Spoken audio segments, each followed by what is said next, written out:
निश्चित आपने भी निरीक्षण किया था, क्या कुछ इसके बाद परिवर्तन आया है और अभी फिलहाल क्या स्थिति है? इसमें हम लोगों ने 3 कंट्रोल रूम, जो हमारे 3 मेजर स्टेशन हैं, यमकेश्वर, श्रीनगर और यहाँ पे कंट्रोल रूम बनाया। कंट्रोल रूम में जो इम्प्रूवमेंट किए जाने उसके लिए भी मैं ट्राई कर रहा हूँ। ACMO को यहाँ पे हम लोग डिप्यूट कर रहे हैं नेक्स्ट 15 डेज़ के लिए। सिमिलरली हमारे डिस्ट्रिक्ट लेवल ऑफिसर को कंट्रोल रूम का नोडल बनाया जाएगा।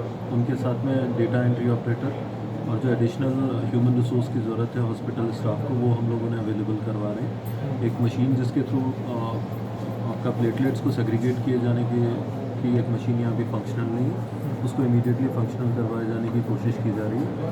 और साथ ही आपका जो हाउस टू हाउस सर्वे होना है उसके लिए फर्दर जितने भी रिसोर्सेज हमें देने हैं 8 से 9 डिस्ट्रिक्ट लेवल ऑफिसर्स को वार्ड वाइज हमें लगाना है, तो वो सारी चीज़ें हम लोग कर रहे हैं।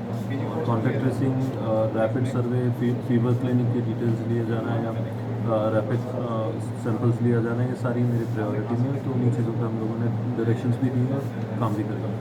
सर, पौड़ी जनपद में सबसे ज़्यादा जो आपको प्रभावित इलाका लग रहा है, कोटद्वार हो, पौड़ी हो या श्रीनगर, क्योंकि श्रीनगर में भी केसेस आ रहे हैं, डेंगू के ज़्यादा कहाँ लग रहा है? मैक्सिमम केसेस डेंगू के श्रीनगर में, और पिछले साल का जो रिव्यू किया गया था पिछले साल के डेटा और सारे को, तो उसमें मेनली श्रीनगर ही हमारा मेन पॉइंट था जहाँ पे बड़े नंबर्स हमें मिल रहे थे। तो कॉन्टीन्यूसली हमारा फोकस उन मोहल्लों पे है जहाँ पर ज़्यादा केसेस निकल रहे हैं, और कंटेनमेंट जोन वहाँ भी बनाए गए। साफ सफाई को लेकर क्या किया जा रहा है इसमें?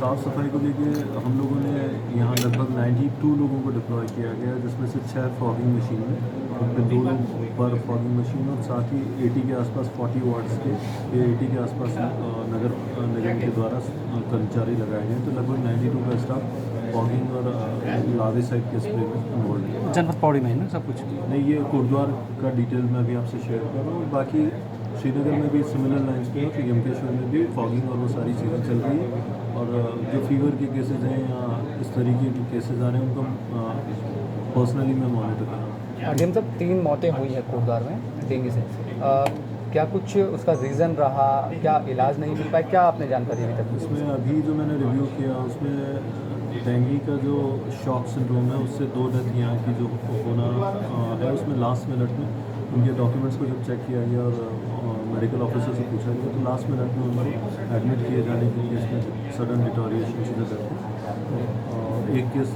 हमारा जो है वो देहरादून में ही एडमिट था और वहीं ट्रीट किया गया। तो इलाज में किसी तरीके की कोई लापरवाही की कोई जांच में कोई इस तरीके ये की बात? अभी तक की फाइनेंस में नहीं है, और अगर इस तरीके की कोई डिटेल्स या इन्फॉर्मेशन मिलती है तो अप्रोप्रिएट एक्शन भी लिया जाएगा संबंधित के। सर, ये अतिरिक्त मेडिकल स्टाफ यहाँ पे बढ़ाया जा रहा है क्या? जी, अतिरिक्त मेडिकल स्टाफ हम लोग लगभग 6 ward boy, 4 pharmacist, 1 lab technician और कुछ नर्सेज भी, हम 6 के आसपास नर्सेज भी हम लोग यहाँ पे डिप्यूट कर रहे हैं।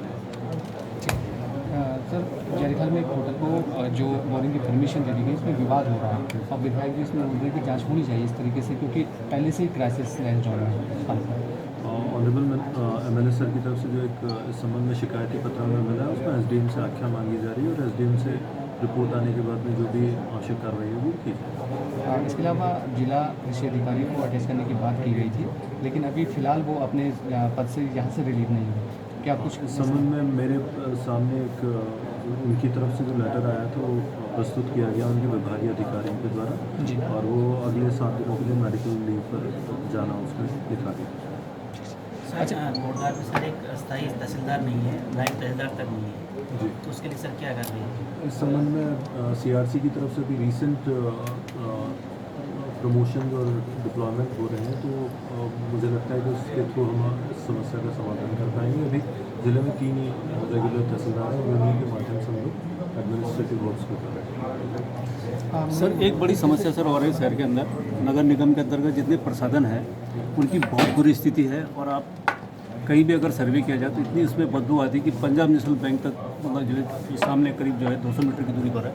तो ये नगर निगम में जो प्रसाधन है जो बिल्कुल उनकी स्थिति ख़राब है, वो भी जो है कहीं ना कहीं डेंगू के लिए जिम्मेदार है। इस तरह की जो इस संबंध में जैसा अभी आपने मुझे मेरे संज्ञान में इस चीज़ को डाला है, तो मैं उन्हें सर, मैं इस मुख्य नगर अधिकारी और सहायक नगर उनको भी उनके संज्ञान में भी डाल चुके हैं सर हम, लेकिन उस पर कभी कोई ध्यान नहीं पड़ रहा है उस पर। मुख्य नगर आयुक्त और सहायक नगर आयुक्त तो दोनों को ही ये थोड़ा आप भी इसमें अपने स्तर से अगर आप उनको निर्देशित करेंगे थोड़ा सा, तो अगर सुधार नहीं होगा तो मैं पर्सनली भी उसको देख के जो आवश्यक कार्रवाई करवानी है। धन्यवाद। ये वाला जो है ना उन लोगों के लेवल पे वो नहीं हो पाया।